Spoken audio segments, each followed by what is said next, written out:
Habría que probar el audio del expositor. Buenas tardes, ¿cómo están?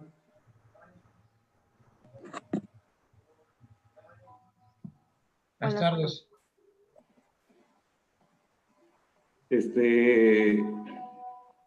Probemos el audio. Se escucha nítido, profesor, buenas tardes. Sí, Hola, se Pilar, escucha, buenas se tardes. escucha nítido. Se escucha Sí, bien, sí. profesor. Entonces está bien, perfecto. ¿Y quieren probar el PPT también? Jaime, si nos estás apoyando, por favor, en logística, para que puedas preparar o probar el PPT del profesor y también comunicar a los participantes que en breves instantes damos inicio con la presentación y el programa previsto para esta inauguración.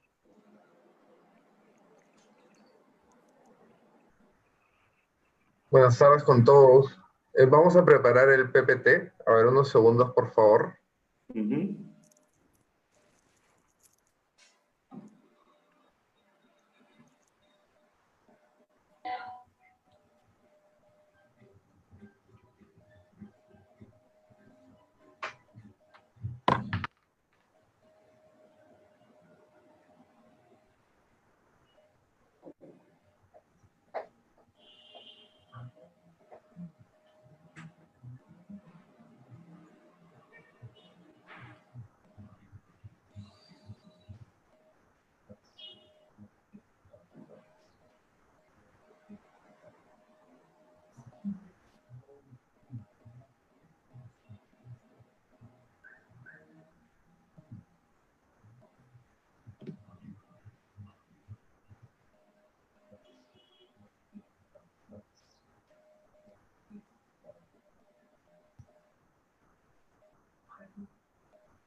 Aló.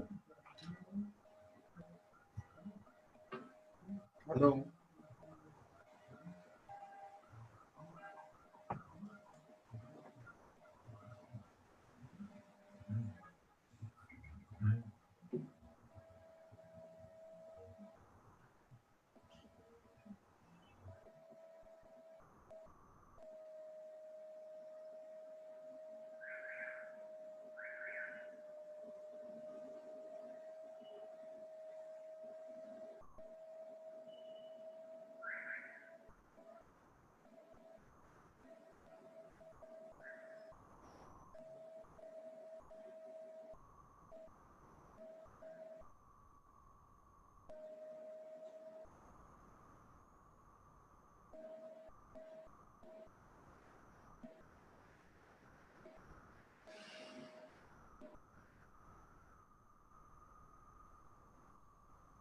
Buenas tardes, los saludos de Trujillo. Buenas tardes. Buenas tardes, colegas. Un momentito, por favor, en unos instantes ya vamos a dar inicio con la programación. Por favor, Jaime, te agradeceríamos que puedas probar de una vez lo del PPT para iniciar con el programa.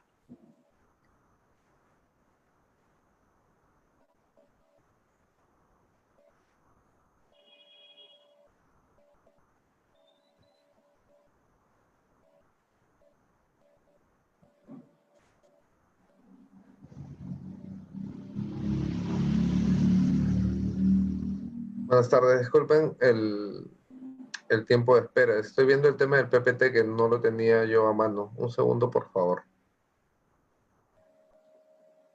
Pero si yo lo puedo manejar desde acá, ¿ah? Me dan el pase para poder compartirlo y lo manejo desde acá, que sería muchísimo mejor. Perfecto. Un segundo, por favor, y le doy el pase. Muy amable.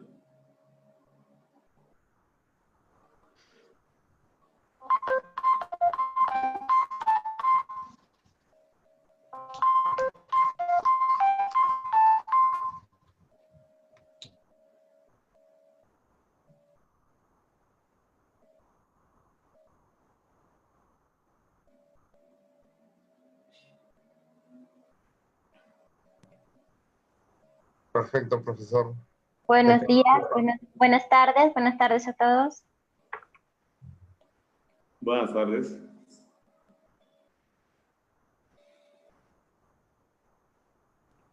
Profesor, ahora usted está como anfitrión. ¿Podría compartir la pantalla? Ya. Un momentito, ¿ya? Un momentito, que tengo un problemita técnico, pero un momentito nomás. Sí, unos minutitos, por favor, colegas. Vamos a tratar de una vez coordinar todo el tema de la ponencia del docente para dar inicio rápidamente con el programa que tenemos previsto. Unos minutitos, por favor, para empezar. Mientras tanto, Jaime, no olvides de coordinarlo, por favor, con el profesor Segundo Armas para que él pueda compartir desde su computadora y pueda proseguir con la exposición respectiva. Buenas tardes. Buenas tardes.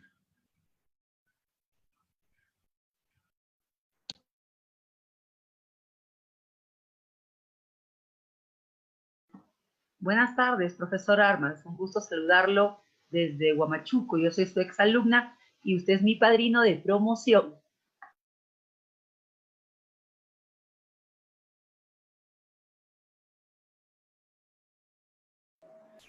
¿Cuál es tu nombre, por favor?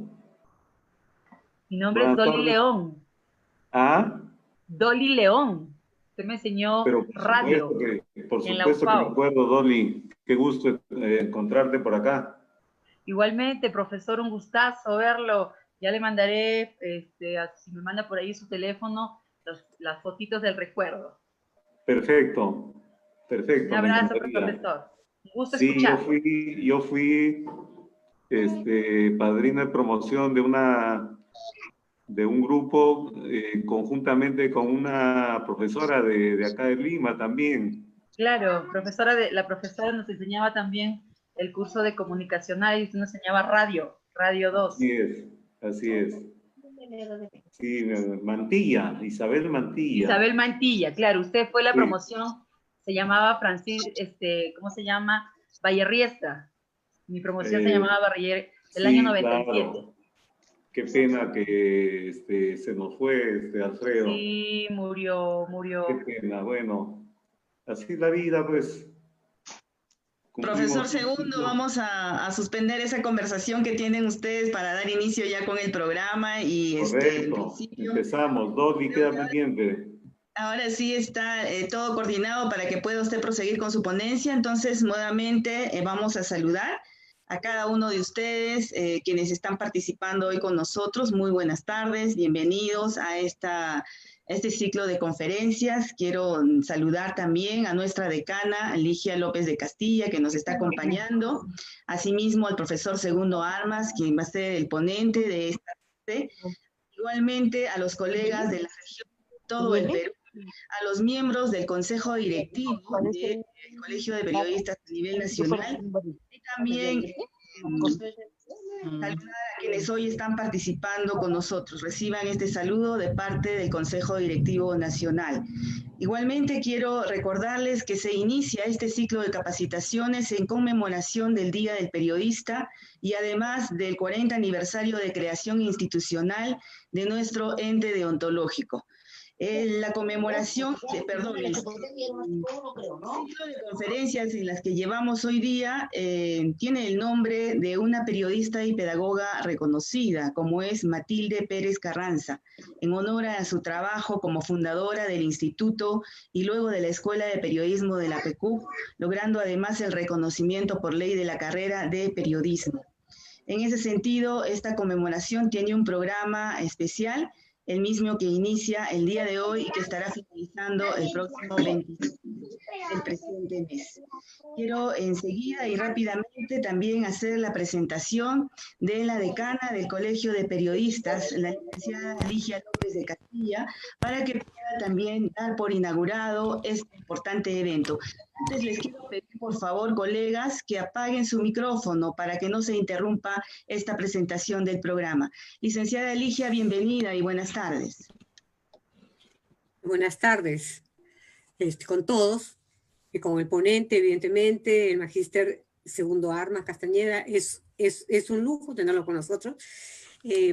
Mis palabras son únicamente para decir y pronunciar que declaramos inaugurado este ciclo de conferencias con los cuales tenemos dos fines. Uno, honrar, como ya lo mencionó Pilar, honrar a Matilde Pérez Palacio, y además de eso, festejar el 40º aniversario de creación del Colegio de Periodistas del Perú y nuestro Día del Periodista, que es el 1 de octubre. O sea que con esta charla damos un comienzo brillante, de mucha calidad, la comunicación para el desarrollo y sus nuevos desafíos. Adelante, doctor. Y está inaugurado el evento. Un abrazo para todos. Gracias por escucharme. Muchas gracias también, decana. Y bueno, enseguida solamente hacer unas recomendaciones a quienes hoy están participando con nosotros. Por favor, tener presente de apagar el micrófono, tener silenciado el micrófono, por favor. La ponencia debe estar durando entre 45 a 50 minutos y luego de la ponencia del magíster Segundo Armas Castañeda habrá una ronda de preguntas que más o menos serán entre 10 a 15 minutos. Las preguntas las podrán realizar ustedes a través del chat. Nosotros estaremos leyéndolas, o en todo caso también el profesor, para poder responder cada una de las inquietudes que se formulen finalizado esta ponencia. Antes de presentar al magíster Segundo Armas Castañeda, quiero mencionarles también que es magíster en comunicaciones por la Pontificia Universidad Católica del Perú, con experiencia en el sector público y programas y proyectos de educación y comunicación para el desarrollo, impulsados por organismos de cooperación internacional y del Estado, profesor universitario e investigador en temas de comunicación para el desarrollo, comunicación estratégica, comunicación gubernamental y comunicación política, quien además centrará su exposición en la comunicación para el desarrollo como estrategia planificable y evaluable, comunicación para un desarrollo humano, integral y sostenible, construcción de una democracia para el desarrollo, así como legitimar el desarrollo en la opinión pública. Magíster Segundo Armas Castañeda, sea usted bienvenido y adelante con su exposición. Buenas tardes. Muchas gracias, Pilar. Quiero en primer lugar saludar infinitamente y agradecer infinitamente al Colegio de Periodistas del Perú. Quiero agradecer a la señora decana y también a tu persona, Pilar, por haber tenido en consideración e invitarme a este magno evento que, como ya se ha anunciado, es el evento inaugural de una serie de eventos que van a realizar el Día del Periodista. Quiero además aprovechar en esta oportunidad para saludar a todos nuestros colegas periodistas de todo el Perú por su día. Estoy adelantándome unos días, pero creo que la fiesta del periodismo es todo el mes y bueno, empecemos el mes de octubre con hoy día, que es 22 de septiembre. Encantado también de reencontrarme con muchos colegas. Yo he trabajado mucho con periodistas a nivel nacional. Tengo muchos amigos, grandes amigos. Y bueno, les mando un abrazo y espero que disfrutemos de esta fiesta académica con el tema de la comunicación para el desarrollo y sus nuevos desafíos. En primer lugar, quiero señalar que la comunicación para el desarrollo no es un tema ni tan nuevo ni tan antiguo, pero ha tenido que pasar varias cosas para llegar a hablar de comunicación para el desarrollo, porque la comunicación para el desarrollo obedece a teorías del desarrollo, y las teorías de desarrollo tuvieron sus fuentes primigenias en las teorías económicas de Adam Smith, David Ricardo, etcétera, ¿no? Las teorías clásicas, ¿no? Más bien las teorías económicas neoliberales son más bien del siglo XX y más adelante. Entonces, de teoría de desarrollo se empieza a hablar recién en el siglo XX y después de la Segunda Guerra Mundial, ¿no? Y de comunicación para el desarrollo recién hablamos en la década de los 90. Nunca antes se había hablado de comunicación para el desarrollo. De lo que se había hablado es de comunicación para el cambio de comportamientos, impulsada por intelectuales del funcionalismo modernista norteamericano, y principalmente en la figura de Everett Royer, Will Scrum, y Pai, Lerner y otro conjunto de intelectuales americanos que plantearon que la comunicación moderna debe ponerse al servicio del desarrollo de los pueblos atrasados, o también llamados aldeas. Ellos llamaban aldeas, ¿no? Entonces, si bien es cierto, desde los años 50, se empieza a hablar de desarrollo y se empieza a hablar de cambio de conductas, de comunicación para el desarrollo, recién empezamos a hablar en la década de los 90, con un nuevo enfoque además, porque la comunicación para el cambio de comportamientos, como su nombre bien lo indica, es una corriente, una teoría que pone el énfasis solamente en el cambio de conductas, mientras la comunicación para el desarrollo pone el énfasis en el cambio social. Y los antecedentes más cercanos a la comunicación para el desarrollo lo constituyen, si bien es cierto, también el cambio de comportamientos, pero tiene otros antecedentes que tuvo que ver con la comunicación popular, con la comunicación alternativa y con la comunicación alterativa, y luego se materializa cuando Naciones Unidas, a través de sus organismos encargados de ver el tema, generan 3 propuestas de desarrollo que lo vamos a ver más adelante. Entonces,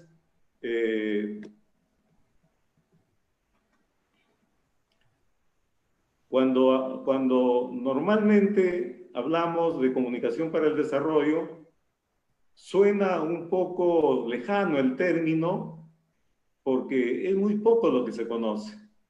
Recién en las aulas universitarias el tema está hace muy poco tiempo. Pero lo que yo veo es que hay una cierta confusión ahí, porque lo que les enseñan es comunicación para el cambio de conductas y no comunicación para el cambio social. Y asumen que la comunicación para el desarrollo es cambio de conductas, cuando en realidad es más allá del cambio de conductas y tiene que ver más bien con el cambio cultural, ¿no? Con el empoderamiento ciudadano, donde el cambio de conductas es una de las manifestaciones de la cultura.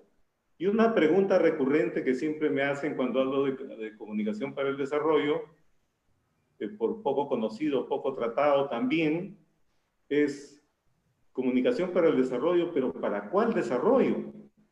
Porque resulta que ahora también hablamos de comunicación para el cambio social y hablamos también de comunicación para el buen vivir, que no es otra cosa que lo mismo que comunicación para el desarrollo, y es por eso que yo me aferro a seguir trabajando el tema y llamándole comunicación para el desarrollo, porque a decir verdad, no conozco ninguna experiencia de comunicación para el cambio social tangible, ni conozco ninguna experiencia de comunicación para el buen vivir que sean tangibles.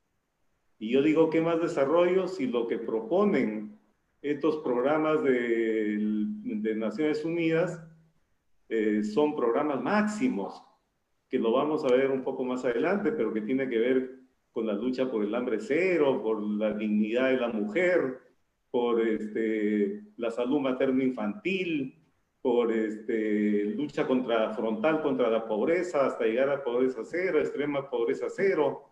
Entonces, ¿qué más espíritu de cambio social hay en estos programas, no? Entonces, en los 90s es Naciones Unidas la que lanza 3 modelos de desarrollo, 3 propuestas de desarrollo, de la siguiente manera, ¿no? El Programa de Naciones Unidas para el Desarrollo, el PNUD, manda su propuesta sobre desarrollo humano. El Programa de Naciones Unidas para el Medio Ambiente, PNUMA, manda su propuesta sobre desarrollo sostenible. Y la CEPAL hace un replanteamiento de su tesis de la década de los 50, que planteaba un desarrollo endógeno hacia adentro, un proyecto de industrialización mediante la sustitución de importaciones, que fracasó en la década de los 70 y fue muy criticado porque fue un modelo de desarrollo solo económico, y el desarrollo es una cosa más que lo económico. En la década de los 90 la CEPAL replantea su propuesta y plantea desarrollo económico con rostro humano, o también llamado transformación productiva con equidad. ¿Qué plantea cada uno de estos? ¿Qué plantea cada uno de estas propuestas? Ahí lo tienen, pero yo voy a hacer una síntesis muy apretada porque el tiempo es pequeño, ¿no? El desarrollo humano básicamente promueve capacidades y oportunidades para el ser humano, ¿no? Y mide sus índices de desarrollo humano con 3 indicadores. El primer indicador tiene que ver con la esperanza de vida, el segundo con el nivel de ingreso per cápita, por cabeza, por persona, y el tercero, nivel educativo, ¿no? Entonces,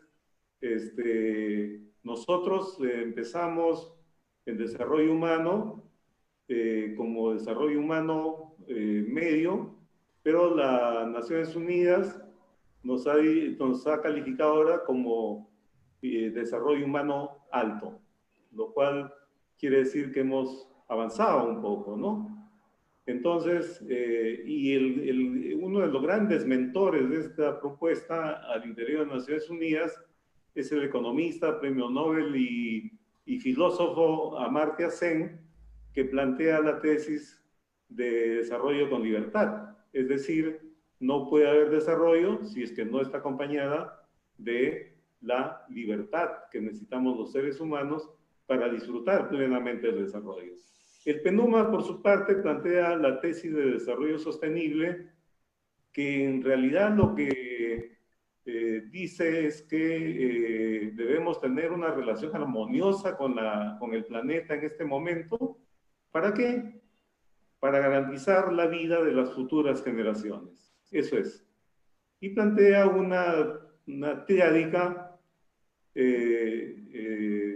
donde debe generarse sinergias entre lo que es la sostenibilidad económica, es decir, el desarrollo económico, la sostenibilidad ambiental, que tiene que ver con el desarrollo sostenible, y la sostenibilidad social, que tiene que ver con el desarrollo humano.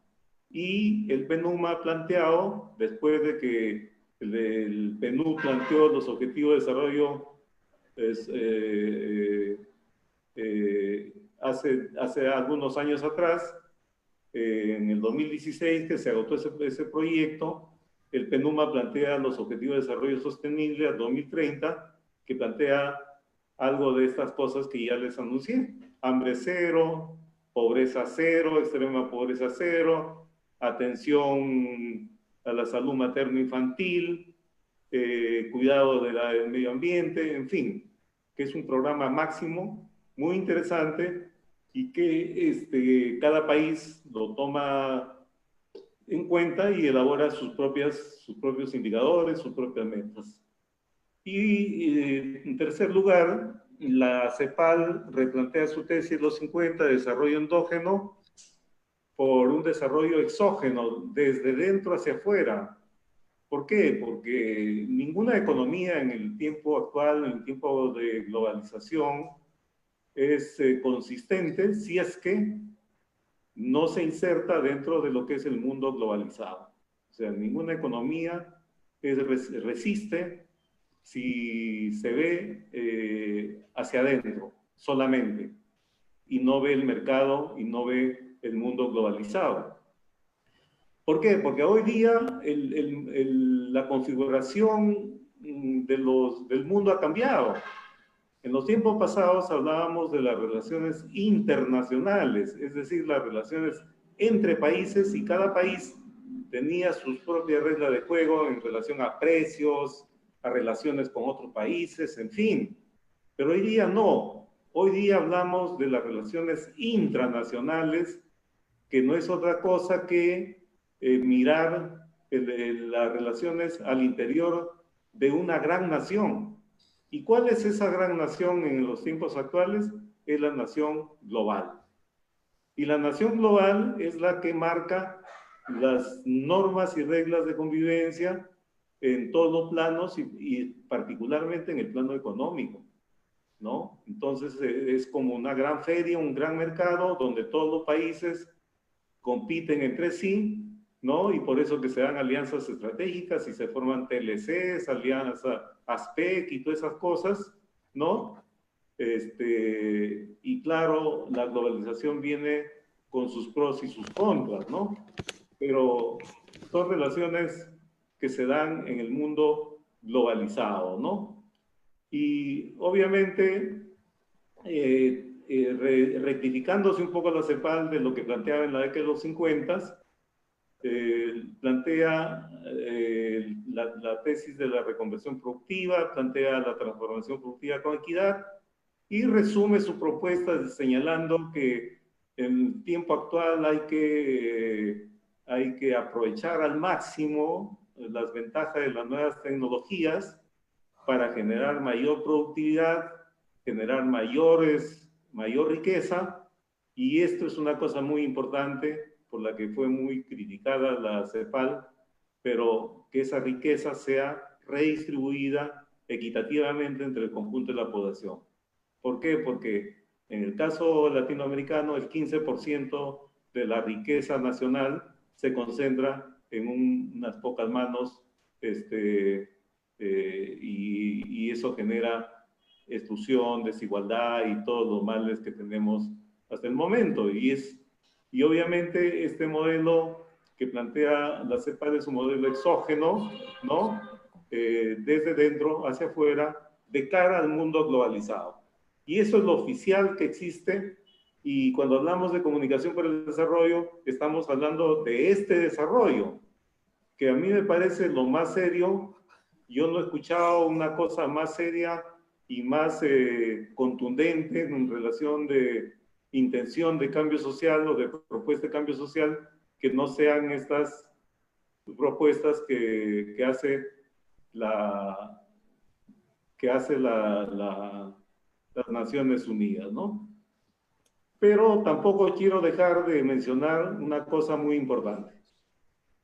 Hay un autor que se llama Manuel Castells, que es un catalán nacionalizado, con mucha experiencia internacional, es profesor en varias universidades del mundo y entre ellas universidades americanas, y él ha logrado reunir a un equipo de profesionales expertos en tema de desarrollo, muchos de ellos exfuncionarios del Banco Mundial, de Naciones Unidas, y han escrito un libro muy hermoso que todos los que estamos interesados en temas de desarrollo debemos conocer, que se llama La reconceptualización del desarrollo en la sociedad de la información.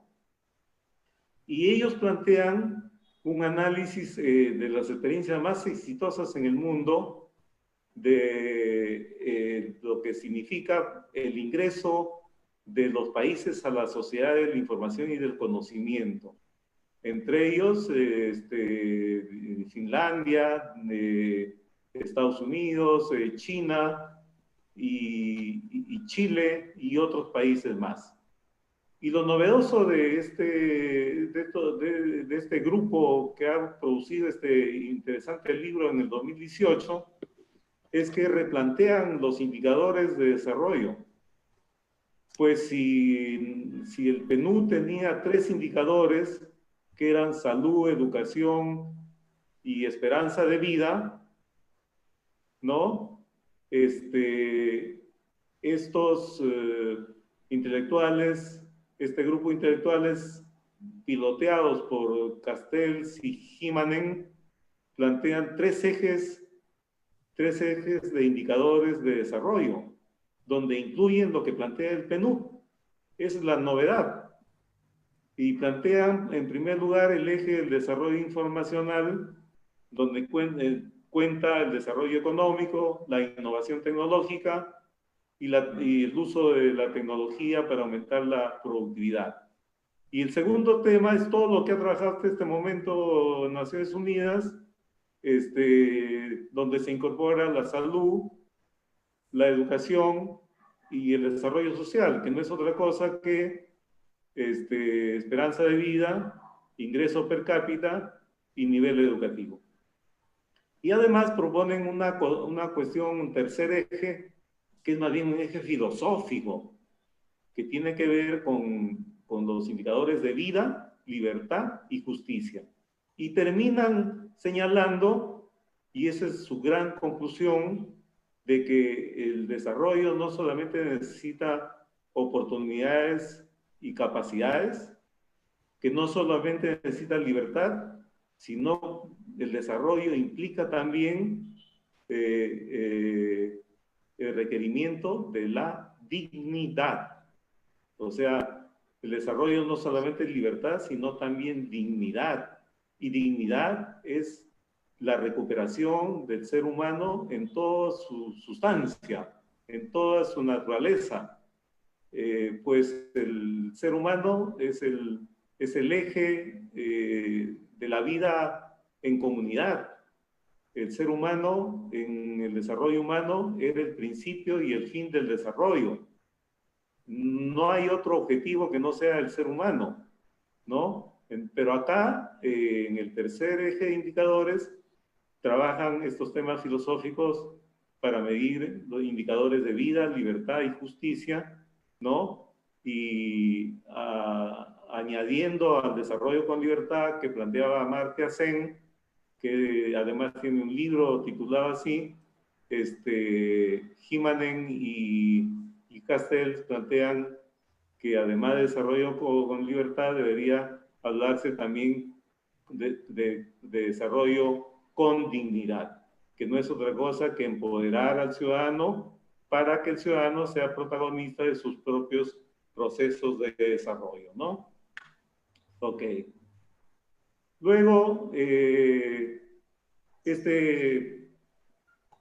hay una confusión porque yo he escuchado varias ponencias y he escuchado a mis compañeros colegas y lo digo autocríticamente también, pero creo que la pandemia no solamente ha puesto en evidencia las limitaciones que tenemos en el campo de la salud pública, la economía, en fin, sino que como comunicador, siento que a los comunicadores también nos ha puesto en evidencia. ¿Por qué? Porque hay comunicadores que han estado apostando por la comunicación para el cambio de comportamiento, no sabiendo que la comunicación para el cambio de comportamiento es conductismo, es conducta. Y eso a mí me parece que es necesario trabajarlo como un paso previo a trabajar por ser proyecto de desarrollo, porque es necesario cambiar conductas, pero más que cambiar conductas es cambiar culturas, porque la conducta, repito, es una manifestación de la cultura. Entonces, no podemos estar emulando cambios de comportamiento y criticando a los funcionalistas norteamericanos que fueron los creadores de estas teorías.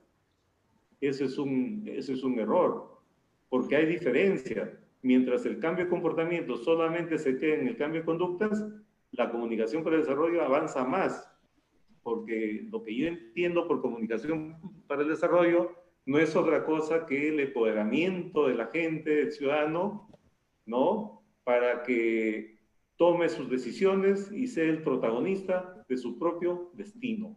Y eso implica sensibilización, promoción, educación. ¿Para qué? Para el cambio de voluntades y para la consecución de compromisos en favor del desarrollo. Entonces hay una diferencia sustancial ahí. Y entonces la comunicación para el cambio de conductas solamente aspira a cambiar las conductas. En cambio, la comunicación para el desarrollo no solamente quiere cambio de conductas, sino además cambios culturales, que tendría como agenda pues la construcción de una cultura para el desarrollo. Y no solamente ve la cuestión de conducta aisladamente, sino que la ve en su contexto histórico, social y estructural. Y les pongo un ejemplo.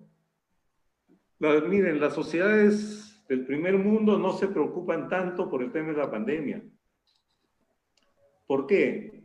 Porque son estados fuertes que no tienen los problemas que tenemos nosotros con el tema sanitario, no tienen problemas con los ciudadanos porque son sociedades con ciudadanía alta, y entonces, ¿de qué se preocupan?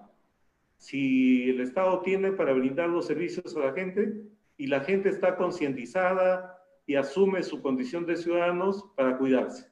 Entonces, ¿de qué se preocupan? Por eso es que hay muchos países en los que no ha habido medidas coercitivas, ni toques de queda, ni cuarentena, ni nada. ¿Ya? Pero así como es eso, se da eso en la pandemia, en el cambio de conductas también.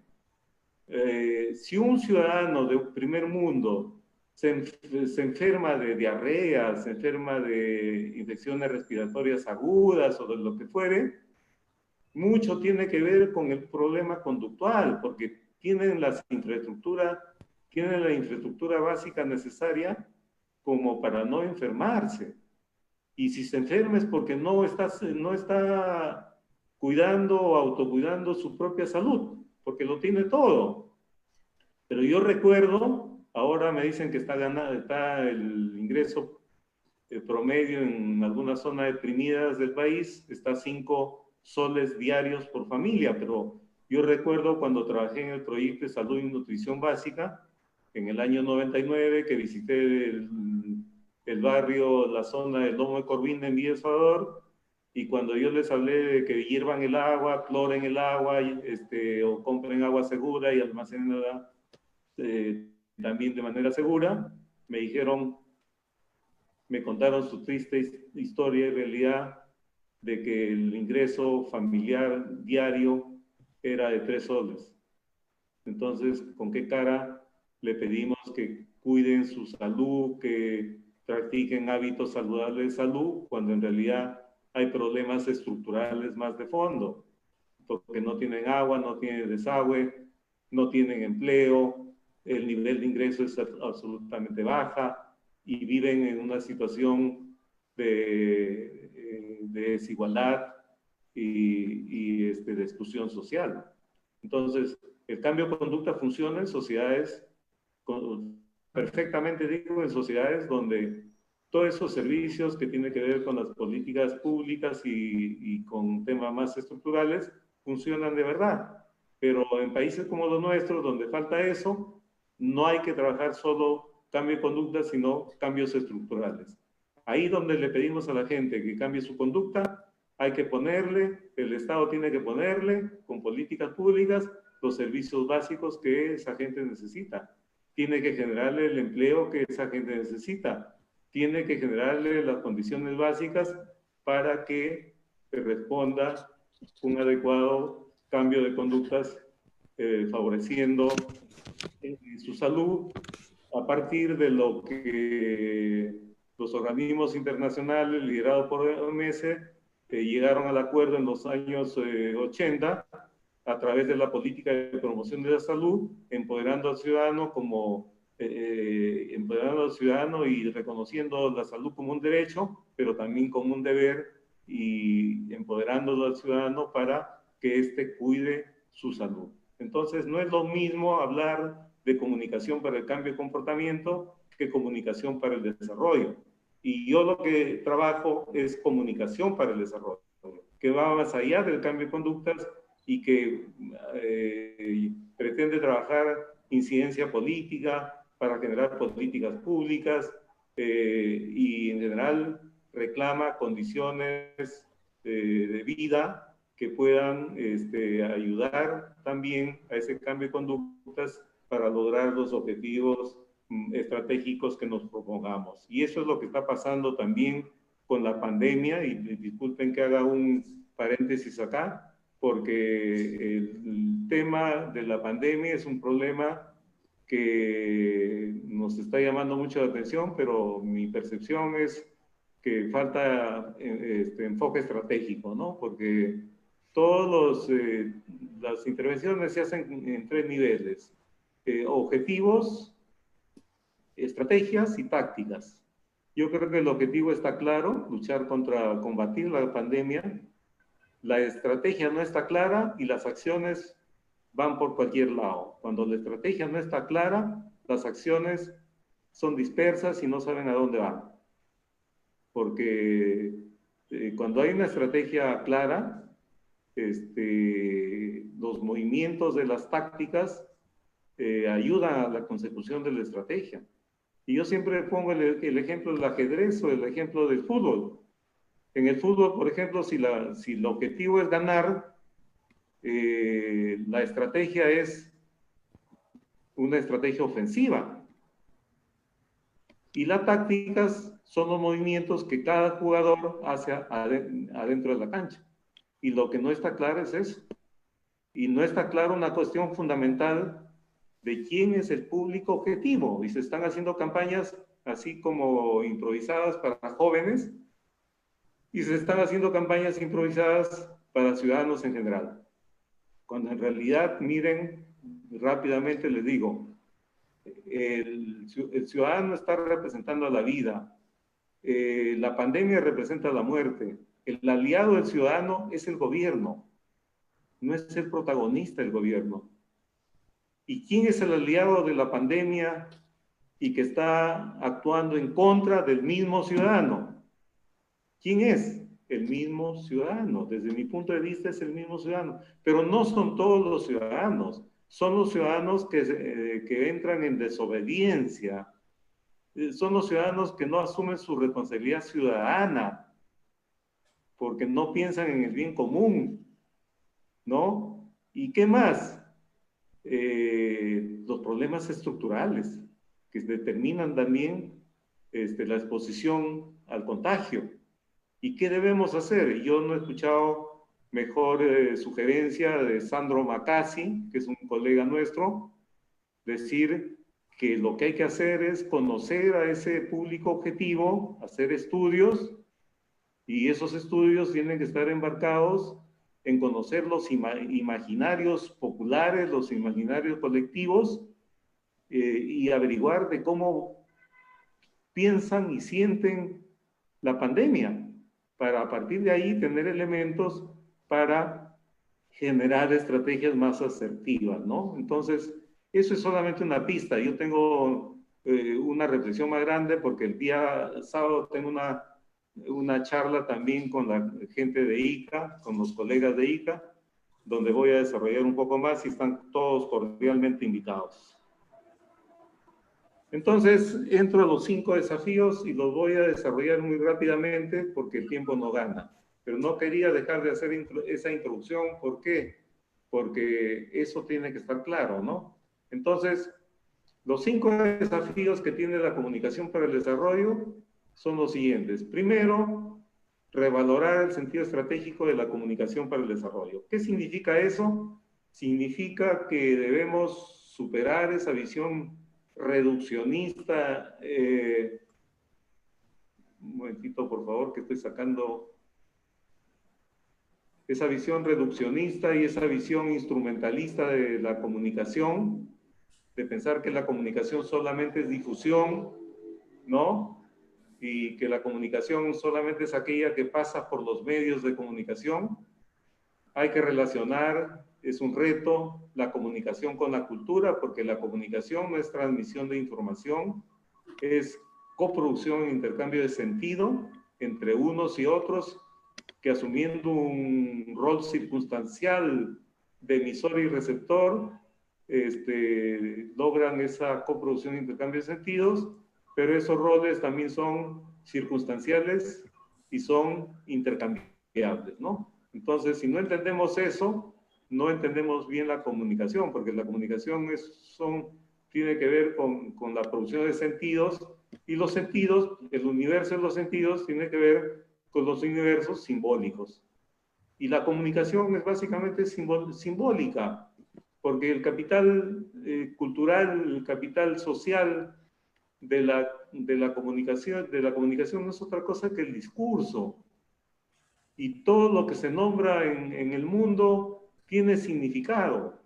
Y no hay nada que exista en el mundo si es que antes o per se de la existencia del hombre, porque el hombre al darle un nombre, al nombrar a las cosas, le da existencia física, material. No existía la CIA antes porque no había un ser humano que nombrara la palabra silla. Entonces, la comunicación básicamente trabaja el mundo de los afectos, los sentimientos, las emociones, las frustraciones, las esperanzas y esas cosas, y eso tiene que ver con el mundo subjetivo. Como dice Schutz, la comunicación no es otra cosa que cuando mi subjetividad interpela a tu subjetividad y ambas subjetividades construyen el mundo de la intersubjetividad, ¿no? Y he señalado a Schutz aquí y he señalado también a Schutz al principio cuando he dicho cuando he aludido a la teoría constructivista, que dice que nada en el mundo existe antes de la existencia del hombre, porque el hombre al nombrar las cosas, al darle un nombre a las cosas, está cargándolo de sentido y le está dando existencia tangible, material, ¿no? Eso es el constructivismo, ¿no? Entonces, el reto es vincular comunicación con cultura y entenderla así, porque no es una cuestión tecnológica, no es una cuestión técnica la comunicación, es más que eso. Entender la comunicación como mediación también y no como intermediación.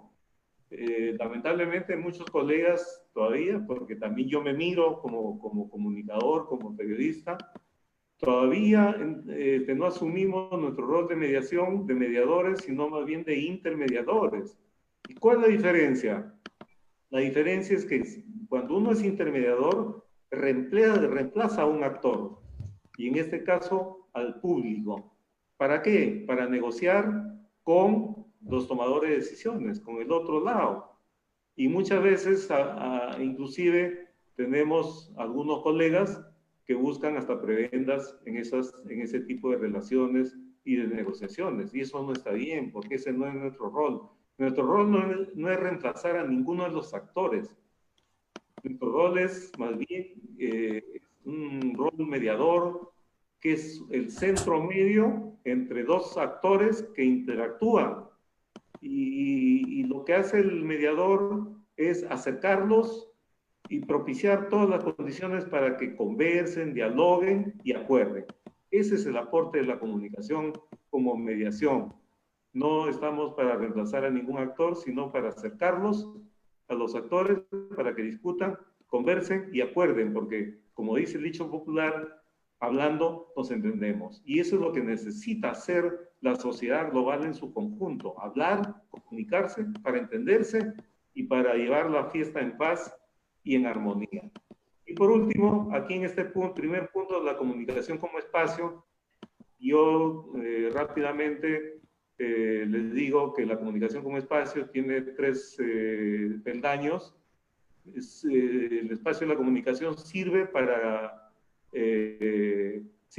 identificar los actores que forman parte del proceso de comunicación, reconociéndose como interlocutores válidos, ¿no? Porque sin un otro no hay comunicación. Tiene que haber por lo menos 2 sujetos ya sean individuales o colectivos. La comunicación permite construir ese binomio que se necesita para promover procesos de comunicación, pero también la comunicación sirve como espacio para el diálogo.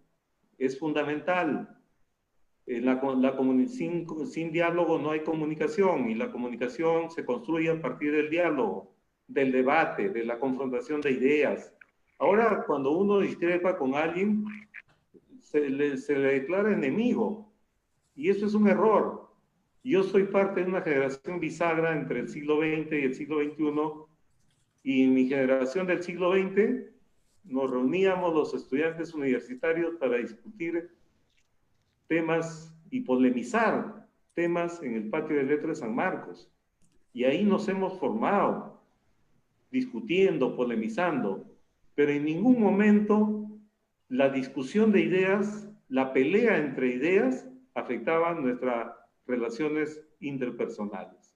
Porque terminaba el debate y lo que se habían peleado son las ideas, pero no nosotros. Y eso es una buena práctica. Entonces, Lessner dice que el debate de ideas y el intercambio de punto de vista es fundamental, porque eso es lo que alimenta, la síntesis de todos esos debates es lo que alimenta la construcción de la democracia.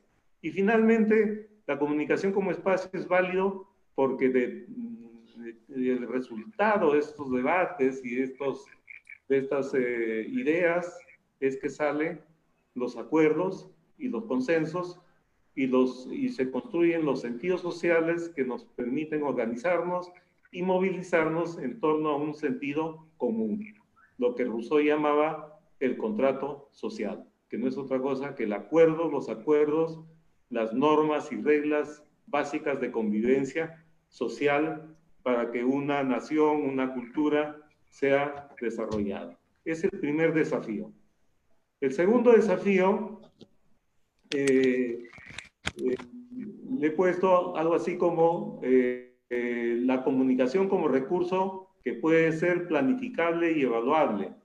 ¿Por qué? Porque, miren, yo tengo alguna experiencia en comunicaciones y yo puedo testificar de todos los pasos que han seguido las comunicaciones a lo largo del tiempo. Yo he trabajado en ONGs desde que tenía, creo, 20 años. Y en los proyectos de desarrollo, por ejemplo, se añadía una fila por ahí al final del proyecto, difusión del proyecto. Y ese era todo el rol de la comunicación. Una visión totalmente reduccionista, menospreciada la comunicación, entendiéndola como difusión, etcétera, etcétera. Sin embargo, en los últimos tiempos la comunicación se está poniendo en valor. Y eso quiere decir que la comunicación es una pieza clave porque se entiende que no hay relaciones humanas si no hay relaciones de comunicación.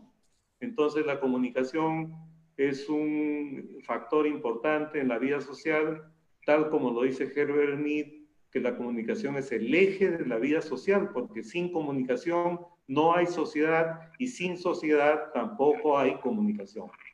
Entonces, la comunicación es un elemento que hay que planificarlo, hay que pasar por todas las etapas de la planificación, diagnósticos, diseño de planes, sistemas de monitoreo y evaluación que tienen que ver con la evaluación de base, con la evaluación de procesos, con la evaluación de resultados y con la evaluación de impactos. Y sobre todo, los resultados y los impactos, ¿no? Y ese es un proceso cíclico, cosa que no se hacía antes. Antes, difusión de actividades y punto. Ahora es un recurso que se planifica y del cual se espera resultados e impactos. Y hay. Y en toda esta metodología de comunicación para el cambio de comportamiento se adecua muy bien esta propuesta, porque eso es lo que se hace y se miden resultados e impactos a nivel de cambio de conductas promovidos desde la comunicación. El tercer desafío es la comunicación para un desarrollo humano integral y sostenible. Miren, yo escribí eso en el año 92 aproximadamente, cuando todavía no se hablaba del modelo de desarrollo ambiental, desarrollo económico, desarrollo social. No se hablaba todavía de esa triangulación que pretende generar sinergias. Pero yo, en mi razonamiento, recién egresado de la universidad, fue que el desarrollo humano por sí solo no era funcional, no bastaba. Que el desarrollo económico con rostro humano tampoco era funcional porque no alcanzaba. Y que el desarrollo ambiental o sostenible tampoco por sí solo tendría resultados importantes. Entonces, ¿qué planteé? Planteé la propuesta de desarrollo humano integral y sostenible. Y lo vengo sosteniendo hasta ahora, y eso es vigente hasta ahora. Entonces,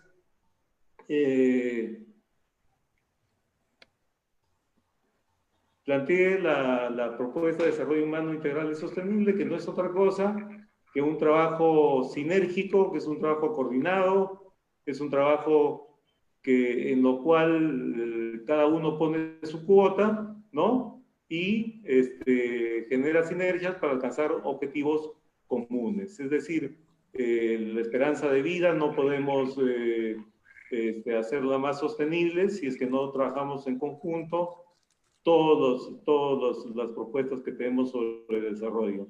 Y una cosa importante a tomar en cuenta es, como en todas las esferas de la vida social, es que la dimensión, primero, que el ser humano es el factor más importante en cualquier proceso de desarrollo. Todos los procesos de desarrollo en el mundo han tenido un milagro. Y ese milagro ha sido el milagro humano.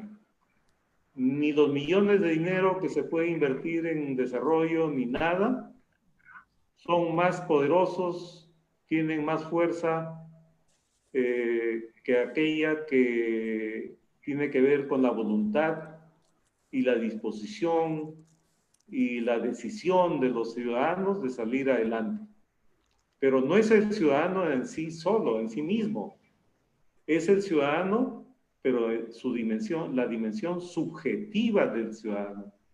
¿Y con qué tiene que ver la dimensión subjetiva del ciudadano? Tiene que ver con las voluntades y los compromisos que el ciudadano debe asumir con el proceso de desarrollo.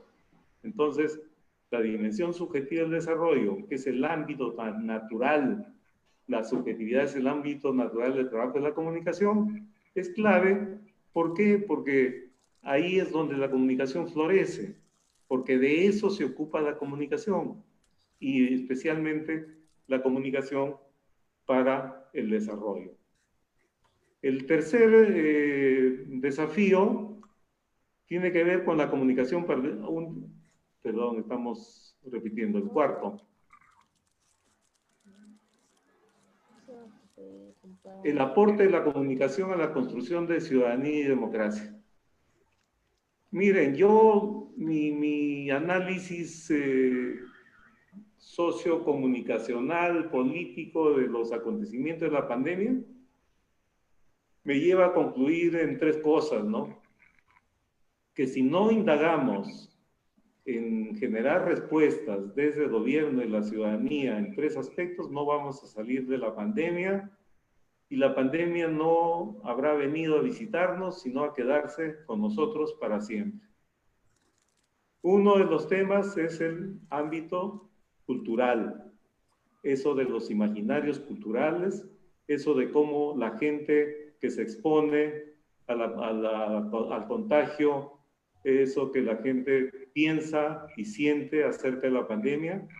Uno. Dos, el tema de ciudadanía, no está siendo asumido responsablemente, y porque además somos un país con déficit de ciudadanía.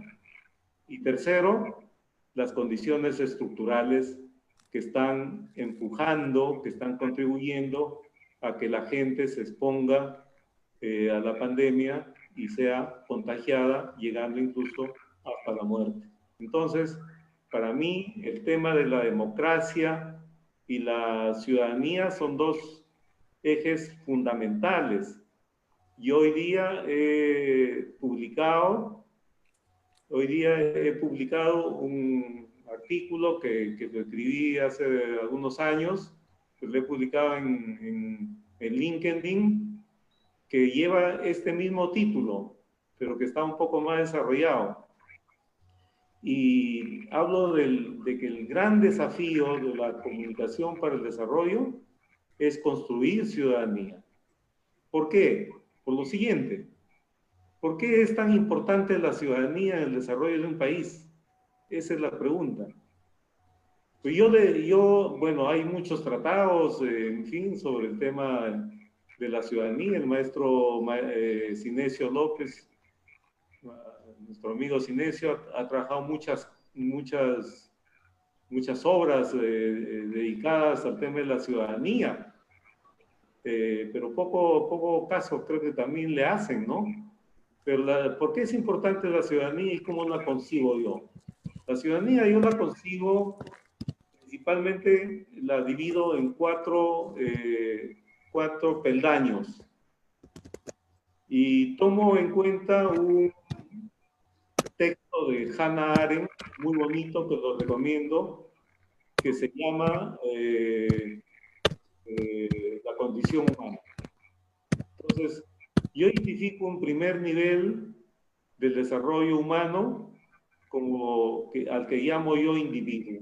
El individuo para mí es un ser humano que no ha tomado conciencia de su condición humana y por lo tanto no respeta su vida, no es capaz de respetar su vida, de valorar su vida y menos la vida de los otros. Los delincuentes y esa gente, los que manejan combis y chocan y mueren o matan y no son conscientes de eso, para mí ellos tienen una condición de individuos. Después, el segundo peldaño, yo lo veo como la construcción del sujeto. ¿Quién es el sujeto? Aquel que ha tomado conciencia de su condición humana, pero es depositario, pero no protagonista, es depositario de derechos y obligaciones, pero nunca los ejerce. El ciudadano, en cambio, es el sujeto que toma en cuenta su condición humana, siente que es depositario de derechos y obligaciones, pero hay una condición fundamental, que es protagonista de esos derechos y obligaciones en la vida pública. Esa es la diferencia entre el ciudadano, el sujeto y el individuo. ¿Y a qué llamo yo ciudadanía? Cuando un ciudadano se asocia con otros ciudadanos, ¿para qué? Para luchar por el bien común. Entonces, por eso yo digo que el tema de la pandemia es un problema de ciudadanía también, porque el sujeto que se expone, que vulnera las normas, las reglas, que entra en desobediencia, lo que está haciendo es una violación al principio de ciudadanía, porque no está pensando que si se infecta a él, va a infectar a sus hijos, si es que los tiene, a su familia, a sus vecinos, y a toda la sociedad, y le va a hacer un tremendo daño a su país. Ese enfoque, por ejemplo, el gobierno no lo está explotando, no lo está diciendo, no lo está convirtiendo en estrategia, y es una cosa que es fundamental. Por eso que la ciudadanía, para mí, es un reto, porque no solamente para eso sirve la ciudadanía, sino para muchas cosas más, es decir, para construir un país que sea el país que queremos, con democracia plena, con justicia, con equidad, sin exclusión y sin desigualdad. Cuando lleguemos a ello y hayamos construido nuestra interculturalidad, es cuando podemos cantar victoria para decir, al fin hemos logrado construir nuestra nación y nuestro porvenir, ¿no? Y la otra cosa es construir democracia para el desarrollo, fortaleciendo las instituciones democráticas para garantizar el balance de poderes, ¿no?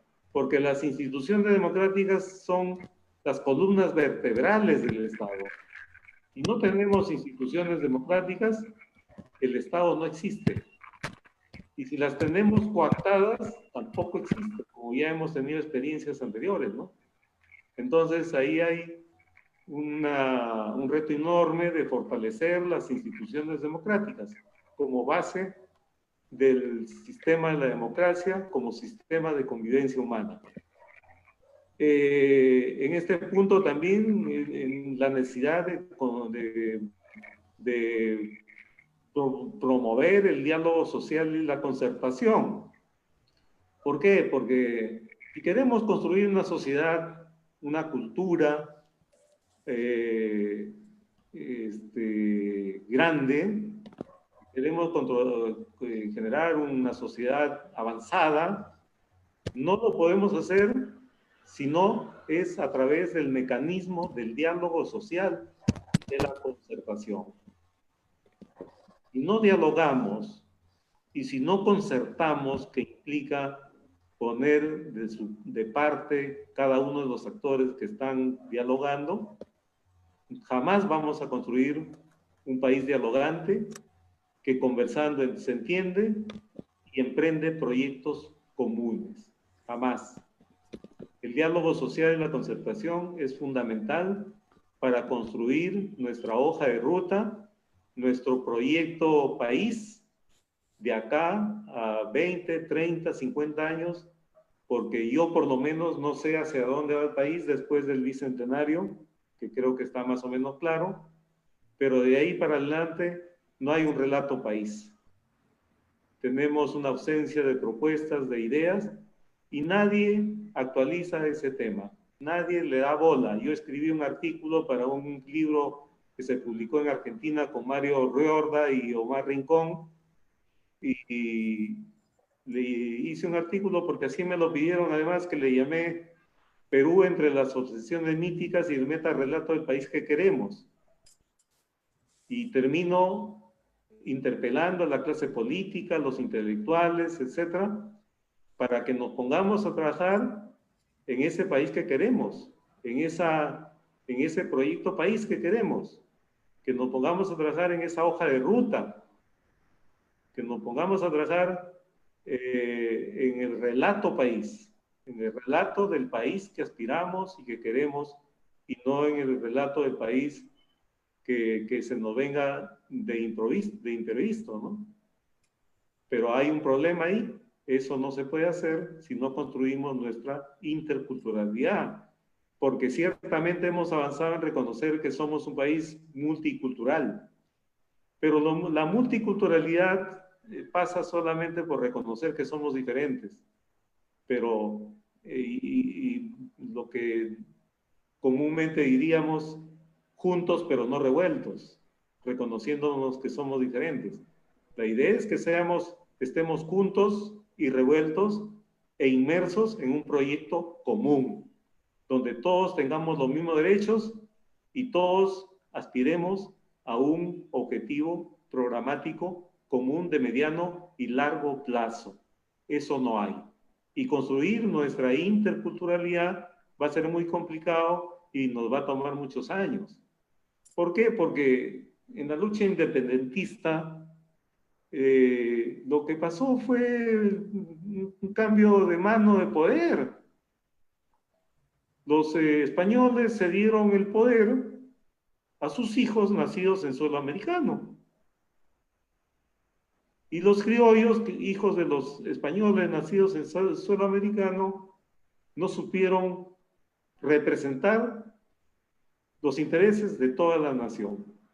Y desde allí viene todo este proceso de exclusión social, de inequidad y de desigualdad. Y si hay un problema que nos retrasa como país, que podemos salir adelante, es justamente eso, la desigualdad. Como experiencia concreta o como manifestación concreta de la falta de interculturalidad. Entonces, esa es una un desafío sumamente importante de la comunicación para el desarrollo. Y para terminar, he agregado un tema que a mí me parece importante. Perdón, todavía no para terminar. He puesto también un desafío que tiene que ver y que los involucra a ustedes, colegas periodistas, tremendamente. ¿Cómo legitimamos el tema de desarrollo en la opinión pública? Yo siento, particularmente siento como peruano y como lector, como televidente, etcétera, siento que el tema del desarrollo no está lo suficientemente en la mente y en el corazón de los peruanos. Yo siento eso. Puedo estar equivocado, pero yo siento eso. Y esa es una responsabilidad nuestra. Yo desde que trabajaba en Calandria, en los años 92 aproximadamente, en una ONG, vengo trabajando silenciosamente en ese tema, ¿no? Hemos hecho muchos cursos, talleres con periodistas acá en Lima, pero bueno, manifiestan sus limitaciones también, porque dice la línea periodística no la damos nosotros obedecemos órdenes, pero yo creo que siempre hay la posibilidad de hacer algo. Como les digo siempre a nuestros colegas comunicadores del Estado, que trabajan en el Estado, siempre hay que hacer lo que deseamos y lo que podemos. O sea, dentro de lo posible, ¿no? Dentro de lo que queremos y dentro de lo que podemos hacer, ¿no? Entonces, ahí hay una responsabilidad muy grande de parte de todos nosotros. Miren, yo trabajé en una institución del Estado y logré generar un proceso conjuntamente con mi colega Edgar Lazo Rojas, que ahora está en Estados Unidos viviendo. Generé un proceso de una red de comunicadores por el desarrollo amazónico, no en favor del Estado, ni la cooperación, ni nada, una red totalmente independiente, ¿no? Y logramos cambiar la lógica de la opinión pública local, y se agruparon en esta red cerca de 300 periodistas decididos a trabajar por el desarrollo amazónico. Y claro, las autoridades son las que definen, y a veces llegan autoridades y te dicen, yo ya no quiero trabajar ese tema. Yo era gerente de comunicaciones en esa institución, y cuando ya que no querían seguir trabajando ese tema y me dijeron que trabajara el marketing personal del jefe, dije, yo ya no tengo nada que hacer acá y mejor me voy. Porque en el Estado simplemente hay tres alternativas. O te adhieres al sistema y no te pasa nada y esperas el fin de mes para cobrar tu sueldo. El segundo, luchas contra la corriente. Y eso fue lo que hice yo más o menos en 8 o 10 años ahí. O te vas. Así de simple. Yo cuando fui gerente y cuando sentí que podía dar más en mi institución, el jefe me dijo que trabajara su imagen y que dejara de trabajar temas sociales. Y cuando yo sentí eso, sentí que ya mi misión había cumplido y me fui al sector minero, ¿no? Pero no está posicionado el tema del desarrollo en la agenda pública, y esa es una necesidad fundamental. Y lo que quería decirles es que estos periodistas, 300 periodistas que trabajaron en esa red, si bien es cierto, ya no existen como redes, salvo las redes de Pucallpa, Aguaitía, de la región Ucayali, que todavía viven, sobreviven, y hacen cosas interesantes, etcétera, pero todos los demás se desintegraron. Pero, ¿qué es la satisfacción? ¿Cuál es la satisfacción que a mí me ha quedado de eso?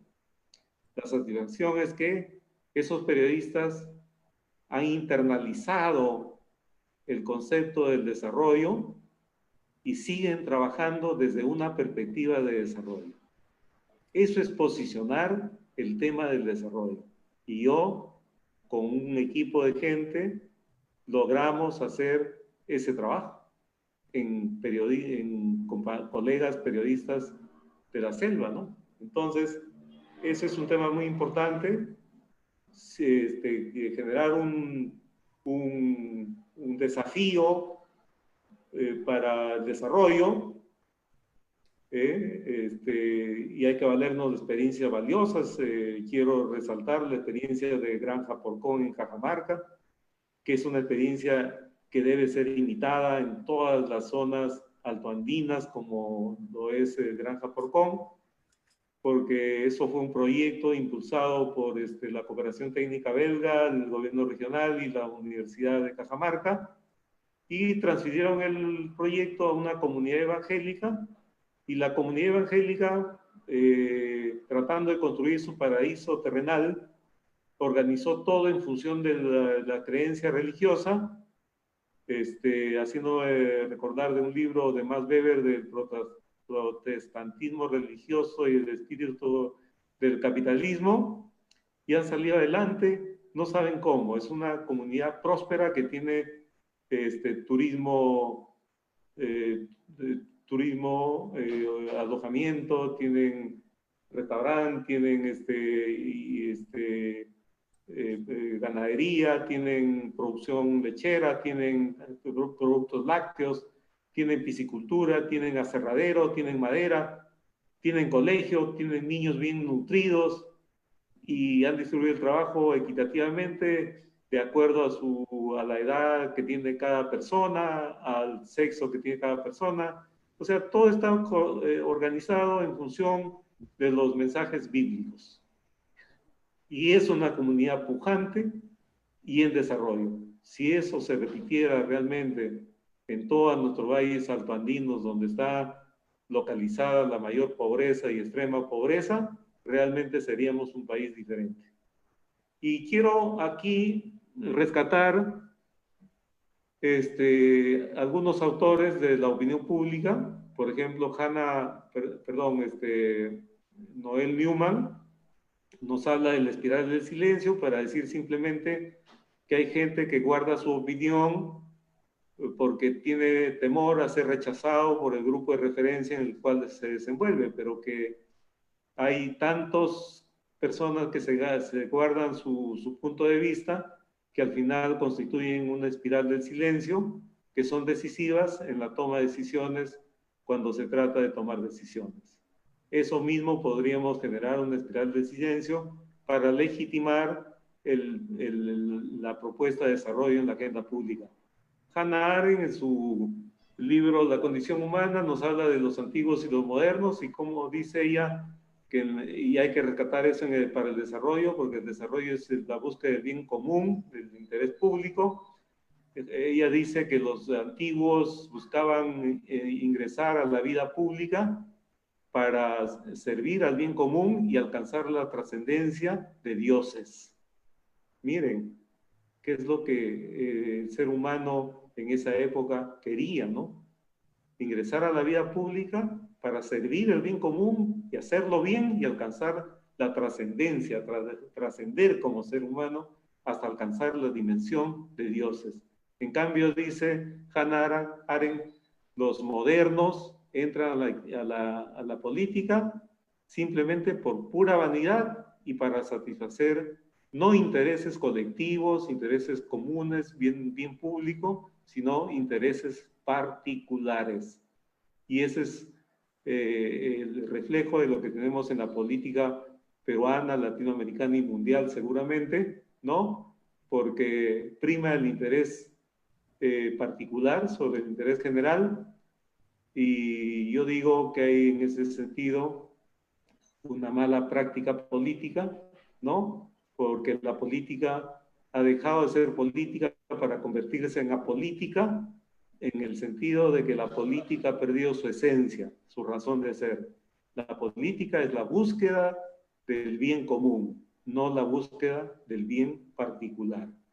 También podríamos rescatar a Cándido Monzón, que es un español muy interesante, que habla que los medios hoy en día, los medios de comunicación en la sociedad moderna, dice, actúan como si fueran notarios, de tal manera que aquello que no pasa por los medios no tiene legitimidad, no tiene existencia. Para tener existencia hay que pasar por los medios y adquirir esa legitimidad que nos da los medios como notarios. Entonces, eso también es importante porque tiene que estar la agenda del desarrollo en la agenda de los medios, en la agenda mediática. Castells finalmente dice que todo lo que pasa, toda la política debe pasar por los medios de comunicación. Pero dice Castells también que no toda la política, no todo lo que pasa por los medios de comunicación es política, es la política. Entonces la política va más allá de los medios de comunicación, pero dice que toda la política tiene que pasar por los medios de comunicación, pero hay que construir la política más allá de eso. Antes la política se hacía en los barrios, se hacía y se medía en las plazas públicas. Ahora no, ahora la política pasa por los medios. Y hoy en día, con estos cambios de la sociedad industrial a la sociedad de la información, seguramente van a haber muchos cambios en las prácticas políticas, porque se viene la telepolítica también, que ya se está haciendo en el Congreso, y vamos a tener que repensar, reflexionar profundamente de cómo adecuarnos a esta nueva sociedad que constituye la nueva normalidad, que la hemos estado transitando lentamente, pero que la pandemia la aceleró y nos colocó en una situación desventajosa porque no estábamos preparados. De ahí la frase de mi amigo Edgar Lazo que dice que lo que no hizo la política, lo que no hizo el Estado, lo que no hizo el gobierno y lo que no hicieron las autoridades, los políticos, el presidente, los congresistas, etcétera, lo ha hecho un virus, ¿no? Que es un cambio sustancial, un cambio de época, un cambio de la sociedad industrial a la sociedad de la información, en la que cambia totalmente todo. Y hoy día vivimos una época de superabundancia de información y vivimos la era de la virtualidad, ¿no? Sin lo cual no podríamos responder a esta situación de pandemia, pero esa es la nueva época que nos va a tocar vivir, donde ha cambiado mucho, ha cambiado nuestros estilos de vida, ha cambiado nuestras formas de relacionarnos. Ahora nos relacionamos vía Zoom, vía BBB, vía Microsoft Teams, en fin, ¿no? Pero también ha cambiado la gramática, la forma de comunicación.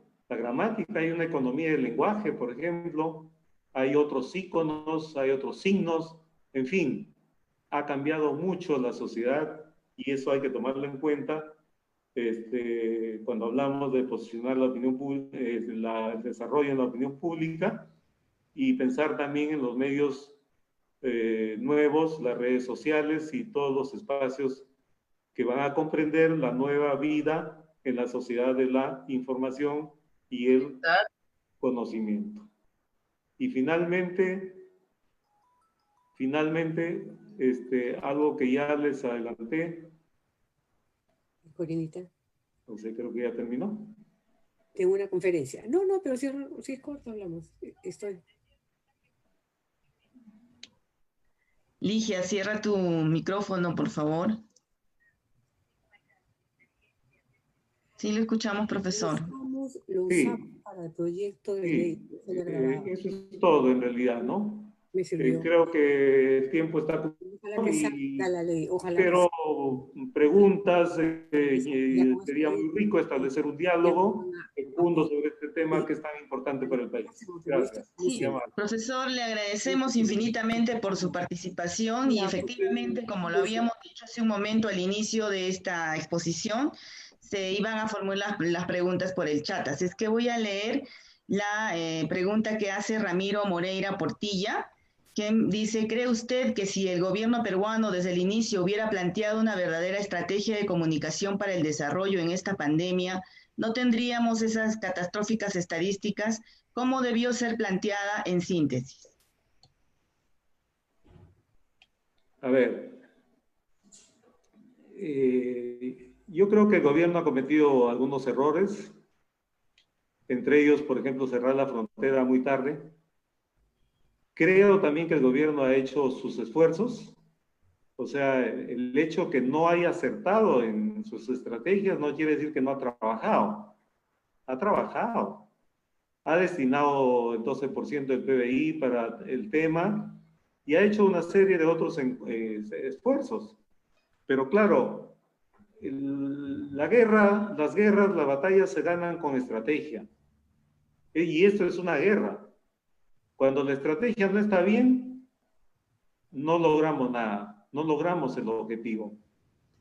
En la batalla de Junín ganamos la batalla con un ejército desvalido, hambriento, sin armas, con la moral seguramente en alta, pero desvalido, con menos hombres que el ejército realista y todo lo demás.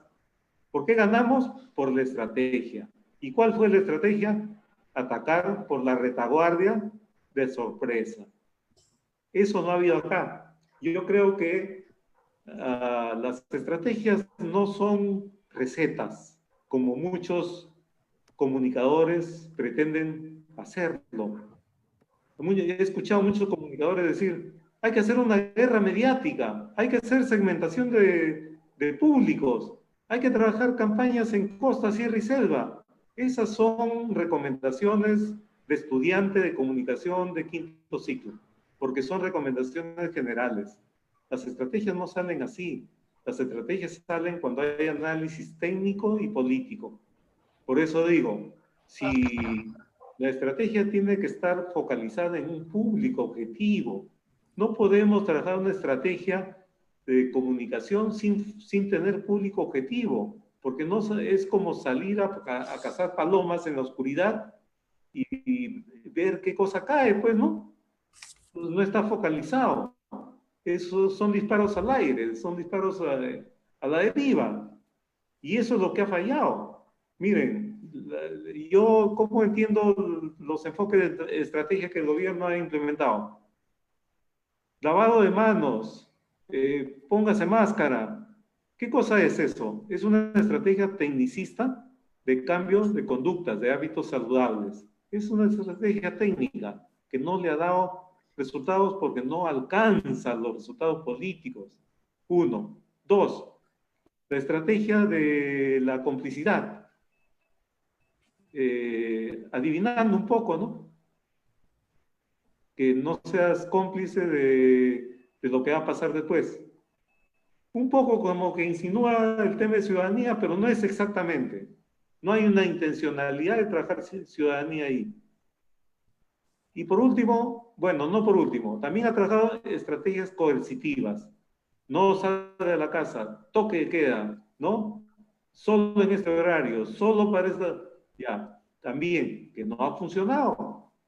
¿Por qué? Porque tenemos una sociedad y una cultura que es desobediente, que burla las normas y reglas sociales, ¿no? Pero ya, y después desesperadamente, ¿qué ha planteado? La estrategia del miedo.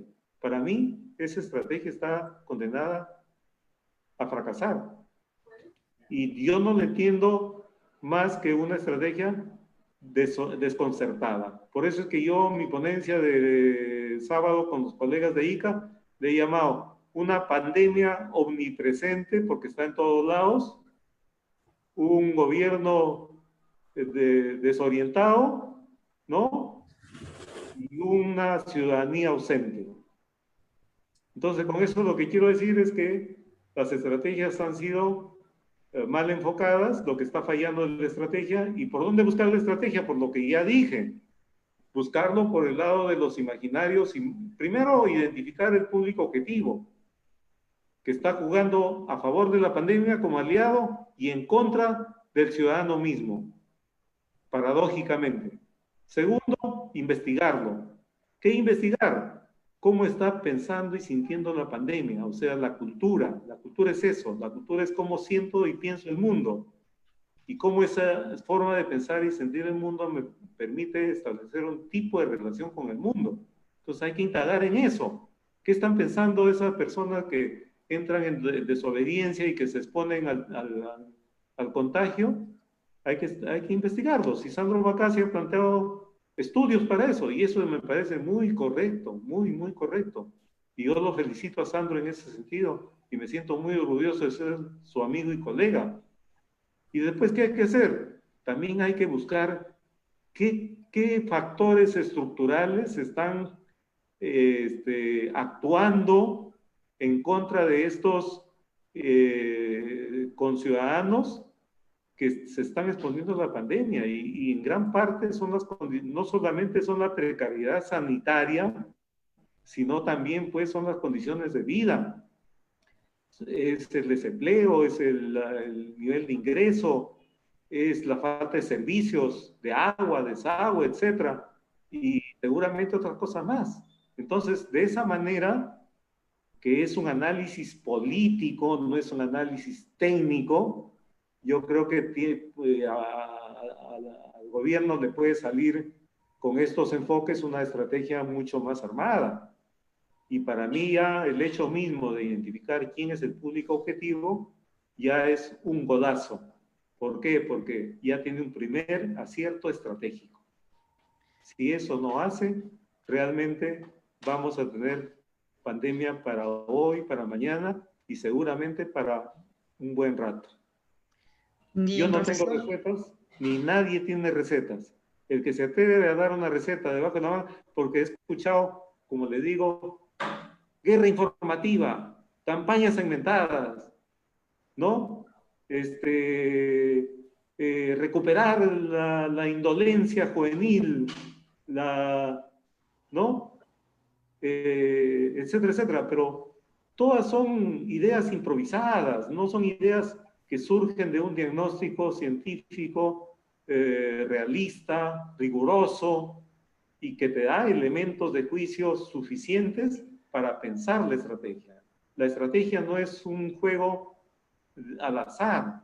La estrategia es el resultado de un pensamiento estratégico que analiza, que pone todos los elementos en juego, los analiza y toma decisiones. Y eso no hay. Y comunicadores políticos no hay. Como dije hace un rato, nos ha interpelado también a los comunicadores, porque yo hasta el momento escucho a mis colegas y nos miramos al ombligo. Nos estamos mirando al ombligo los comunicadores porque solo pensamos en comunicación, cuando en realidad estamos hablando de comunicación política. Y aquel que no tiene experiencia política, el que no tiene lectura política, el que no tiene análisis político, el que no tiene una experiencia política, aunque sea en un movimiento ciudadano, no puede armar estrategia política. Y por eso es que la comunicación política en nuestro país la hacen los abogados, los sociólogos, pero no lo hacemos los comunicadores. Y los que pretenden hacer comunicación política no hacen comunicación política y hacen cualquier cosa. Entonces ahí estamos nosotros interpelándonos también, porque para hacer propuestas políticas hay capacidad reactiva, porque es inevitable, hay hechos que suceden sin que nos demos cuenta, hay que tener una actitud proactiva, es decir, hay que despertar la iniciativa de qué hacer frente a lo que sucede, hay que tener una actitud preventiva, porque hay que adelantarnos a lo que se viene, y por último, una actitud propositiva, generar propuestas de cambio, estrategias de cambio, cosas que no hay. Los comunicadores están, lo que yo he escuchado, divagando en conceptos comunicacionales, cuando el análisis, como ustedes ven, es mucho más amplio. es cultural, es ciudadano, es estructural. Bien, profesor, tenemos varias preguntas. Vamos a seguir entonces formulando la pregunta del colega Edgardo Jiménez, quien dice: ¿cuál es la importancia del monitoreo, seguimiento y evaluación de los procesos de comunicación para el desarrollo? Y además también pregunta qué ejemplos de proyectos exitosos que hayan utilizado la comunicación para el desarrollo podría mencionar en el sector público o privado. Ya usted lo mencionó, lo de Porcón también, ¿no? Ajá. Cuando yo hablo del sistema de, cuando yo he hablado de que la comunicación es un recurso planificable y evaluable, tal vez me faltó señalar, aunque lo dije, que tiene que tener un sistema de monitoreo y evaluación, que para mí no es otra cosa que la evaluación de base, que es la línea de base, el diagnóstico, el punto de partida, la evaluación de procesos, que es el monitoreo de resultados o de actividades, ¿no? La evaluación de resultados, que es lo que yo me propongo alcanzar con mi intervención, con mi proyecto, y la evaluación de impacto es cuánto de lo que yo he logrado en mi proyecto tiene incidencia en las estadísticas locales, regionales, nacionales y hasta continentales o mundiales también, ¿no? Porque si yo si yo implemento un proyecto nacional en el Perú,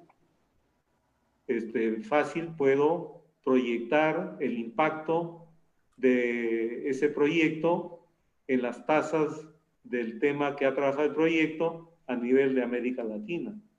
Pero si hago yo un proyecto en un sector, de un barrio, de un distrito, entonces tengo que ver cómo mis cifras, mis logros en ese barrio han impactado en las cifras de estadísticas o estadísticas oficiales del distrito, ¿no? Pero hay veces en que no vale la pena hacer evaluación de impactos porque a veces trabajamos proyectos tan pequeñitos que no inciden, que no impactan significativamente en los proyectos, en las problemáticas más generales, ¿no? Yo hice un ejercicio con mis alumnos de la Universidad de San Martín en el posgrado y hicieron sus proyectos y hicimos un simulacro de cuánto impactarían en las cifras regionales y locales. Y recuerdo mucho un proyecto sobre mi migración venezolana, y ellos se planteaban reducir en 20 puntos en el Callao la discriminación a los venezolanos, ¿no? Y hicimos la inferencia para ver cuánto había afectado a la tasa de discriminación que tenía la región Lima. ¿Y saben cuánto salió? 2.222%. 20 puntos en el Callao disminuía 2.22% de la tasa de la región Lima. ¿Se dan cuenta? Entonces, es muy importante el sistema de monitoreo y evaluación. ¿Por qué? Porque ese sistema de monitoreo y evaluación es cíclico, es permanente, es sistemático, permite detectar en el proceso, detectar las fallas y ajustarlas, porque todo proceso de planificación es dinámico, es flexible y de ahí depende su éxito.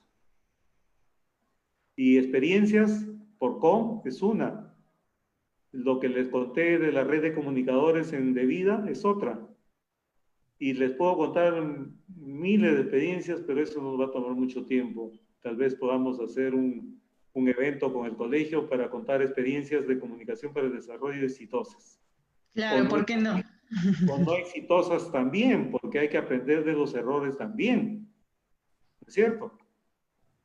Gracias, profesor. Bueno, vamos a seguir porque tenemos varias preguntas todavía en camino. Claro, yo tengo toda la noche para conversar con mis colegas. Tenemos la participación de Dayana Romero Ábalos, que pregunta cómo se debería elaborar un plan de interculturalidad y ejecutarla en una sociedad a corto plazo. A ver, como digo, el proyecto intercultural peruano está en pañales. Y está en pañales porque hay una clase hegemónica que no tiene la menor intención de mezclarse con los otros. ¿Ya? Entonces, la discriminación y esas cosas es el reflejo claro de que no quieren mezclarse con nosotros. ¿Y por qué? Porque el control del país por parte de los españoles después de la lucha independentista pasó al control de los criollos. Y yo creo además que hay una especie de complejo de superioridad que es cultural, que es muy duro, muy fuerte. Todo lo que tiene que ver con temas estructurales, culturales, son temas muy duros. Pero sin embargo, podemos avanzar en construir experiencias de interculturalidad desde abajo, para ir democratizando al país en búsqueda de una sociedad intercultural donde no solamente se respete al otro, sino que se esté dispuesto a trabajar un proyecto común con el otro, para un destino común con el otro. Y construir desde ahí el país que queremos, que necesitamos, para vivir en libertad, para vivir con dignidad, para vivir ejercitando todos nuestros derechos y nuestras obligaciones.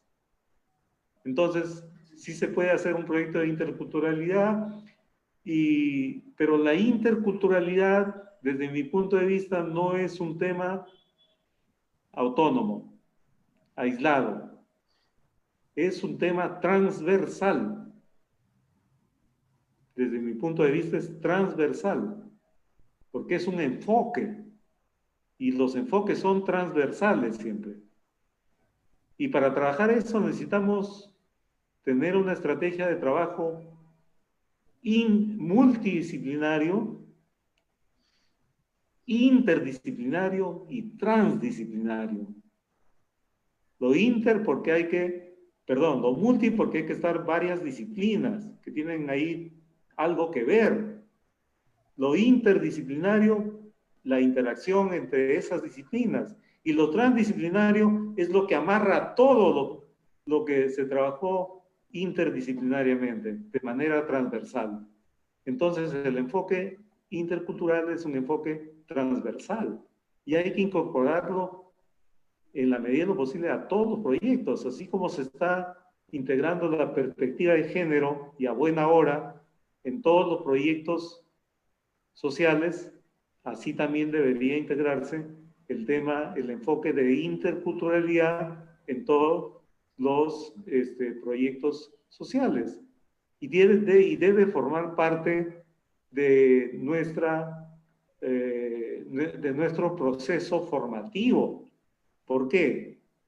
Porque el construir interculturalidad no solamente depende del colegio, de la universidad, de la escuela, también compete a los medios, también compete a las familias, a los hogares, a los amigos y a todos, porque así como el desarrollo es un tema que no está siendo tocado, y menos la comunicación para el desarrollo, a pesar de que todos en la espiral del silencio tenemos la idea de que necesitamos el desarrollo, pero no forma parte de la agenda fundamental. Miren cómo están trabajando los medios el tema de la pandemia. Están trabajando aisladamente. Han hecho un monopolio del tema en la programación, en la agenda. Y es monótono. Se repite y se repite y se repite. ¿Y cuál es el mensaje de todo esto? Es incertidumbre, es tristeza, es zozobra. De tal manera que si vemos televisión y vemos los noticieros y las informaciones de la televisión, terminamos afectando nuestra salud mental. Y yo por eso he dejado de ver televisión. Hay una pregunta. Entonces el enfoque es transversal en todos los campos. Profesor, hay otra pregunta. Pedro Sánchez dice, ¿considera a nuestro país demasiado mediático? A ver,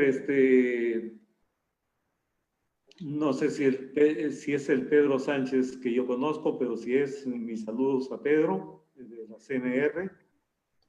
Tal vez sea un homónimo, pero si es él, mis saludos. País mediático. Y recupero nuevamente, pues, lo que decía Cándido Monzón, ¿no? Lo que no pasa por los medios simplemente no existe. Entonces, el Perú sí es un país mediático, como todos los países, como todas las sociedades modernas. No podemos desligarnos de los medios. Los medios amanecen con nosotros y anochecen con nosotros y cumplen múltiples funciones: acompañamiento, información, distracción, porque los medios finalmente, miren, a decir verdad, surgieron en la sociedad industrial para llenar el tiempo libre. ¿Y para llenar con qué? Con entretenimiento. Pero en la medida en que los medios son medios de servicio público con una especie de manejo privado, público porque utilizan las ondas electromagnéticas y lo que tienen son concesiones que el Estado peruano le da, ¿no? En la medida en que tienen ese carácter de servicio público, están llamados a contribuir con la sociedad desde el entretenimiento.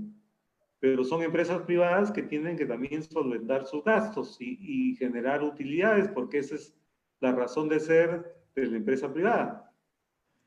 Pero, ¿qué prima? Prima el interés comercial.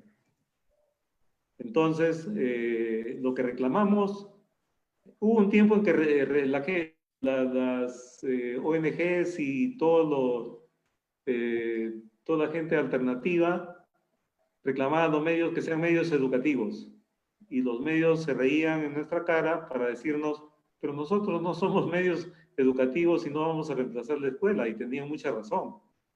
La razón de ser de los medios es el entretenimiento. Pero ahora lo que hay que reclamar es educando, entreteniendo. O entreteniendo, hacemos también educación lúdica. Porque si nos ponemos a estudiar matemática en los medios, no sirven para nada.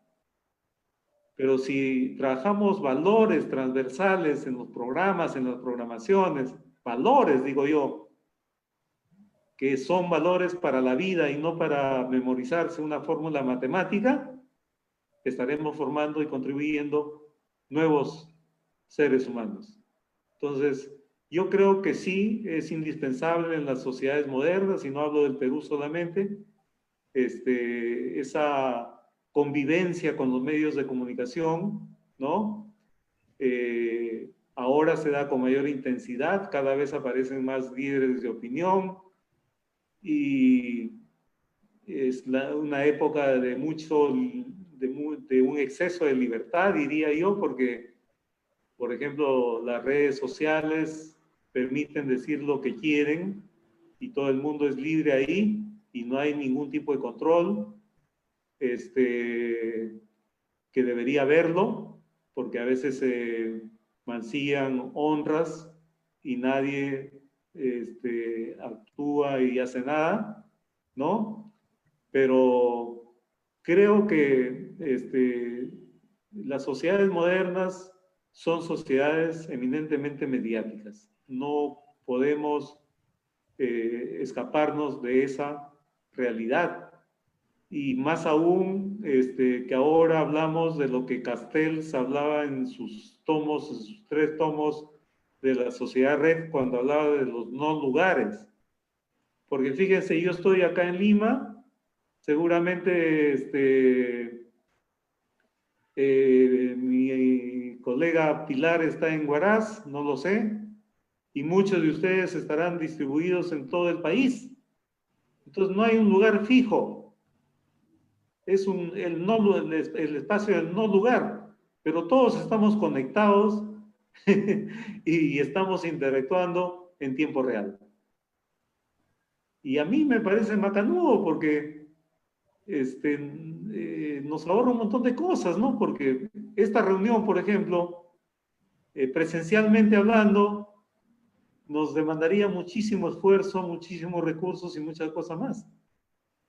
Y esto no cuesta casi nada, ¿no?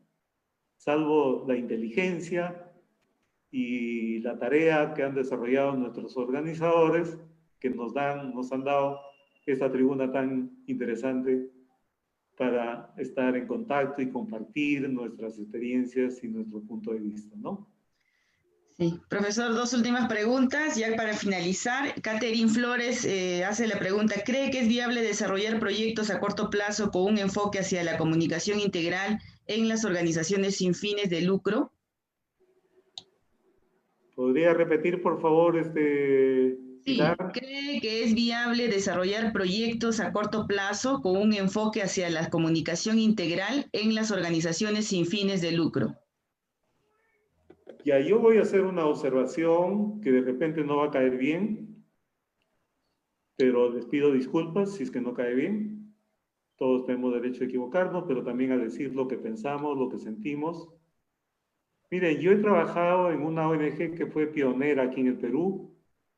Trabajé con Denise Ulmón, con Isabel Yepes, que está de profesora en la Lovaina, en Bélgica. Denise Ulmón, francés, que vino al Perú a hacer su tesis de doctorado en Chimbote sobre movimientos sociales y se enamoró del Perú y se quedó. Y ha sido profesor emérito de la Católica, decano, en fin. Y junto con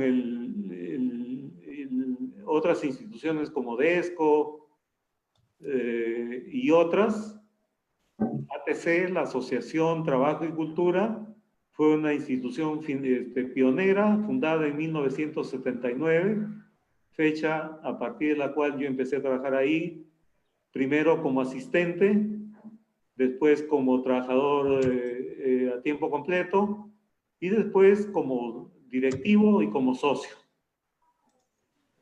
Y creo que han pasado varios años y hay mucho que hablar también de las ONGs, pero yo creo que las ONGs ahora han perdido su espacio. ¿Y por qué han perdido su espacio? Por algo que a nosotros nos pasó también en el programa Umbral Anticorrupción. Miren, en términos de desarrollo humano,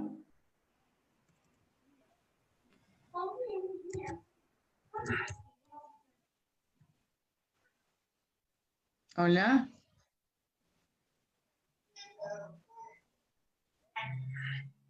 Profesor, ¿está por ahí? ¿Tiene alguna dificultad, me parece, el magíster? ¿Por qué está llorando la nena? ¿Qué ha pasado? ¿Qué le estarás haciendo, Camila? Tú siempre, Una dificultad con el profesor, el segundo Armas, que no puede volver a retomar la comunicación. Queremos agradecerles a cada uno de ustedes por su participación, saludar a los colegas que se han comunicado con nosotros desde Cusco, Arequipa, Trujillo, Chiclayo, también han participado Cajamarca, San Martín, Ancash, Chimbote presente participando en este importante ciclo académico que da inicio justamente con el profesor Segundo Armas. Mañana estaremos prosiguiendo con la intervención también de otra reconocida profesional, la magíster Lenka Sajet. También los invitamos, estará tratando el tema de comunicación corporativa, igualmente a partir de las 6 de la tarde. Por lo tanto, les agradecemos infinitamente por su participación a cada uno de ustedes y nos volveremos a reencontrar mañana a partir de las 6 de la tarde, agradeciéndole también al docente, al magíster Segundo Armas por haber participado con esta importante ponencia, que lamentablemente no lo podemos retomar la comunicación, algún problema ha tenido con su comunicación, ¿no? Entonces, muchas gracias. Estaremos reencontrándonos mañana a partir de las 6.